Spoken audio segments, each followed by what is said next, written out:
Вот так встречают гостей на первой в республике выставке спецтехники. Это площадка, где решается сразу несколько задач: от трудоустройства молодежи на ведущие заводы России до оснащения республики самой современной специализированной техникой. Выставляют свои автомобили и материалы 4 завода. Во-первых, это семейный автомобиль, съездить куда-то на природу, да, если особенно взять полноприводную версию.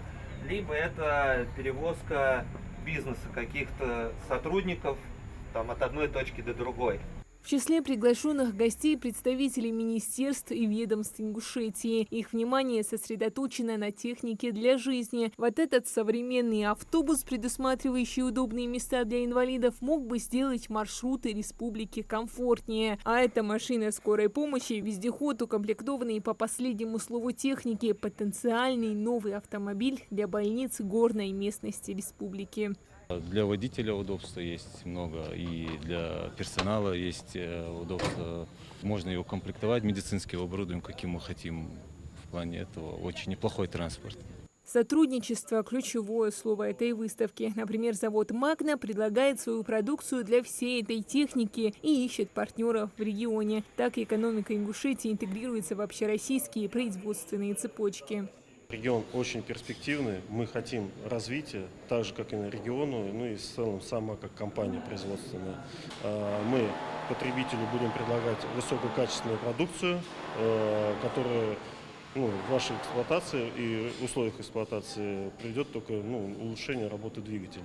Организатор выставки СТ-25 – мультибрендовый дилерский центр ТК «Магистраль». Работает в республике уже год в рамках развития молодежи. Совсем скоро планируют строительство мультибрендового автоспеццентра. Это трудовые места людям, да, и на данный момент, изучая историю Ингушетии, МАГАС – это центр СКФО. То есть, соответственно, все республики ранее ездили в МАГАС, и отсюда все возили. А сейчас наоборот все происходит. Хотела бы вернуть вам статус «Шелковый путь». Рассматривают технику и студенты Ингушского политехнического колледжа. Главная цель – показать молодежи Ингушетии, как их руками может создаваться будущее республики и страны.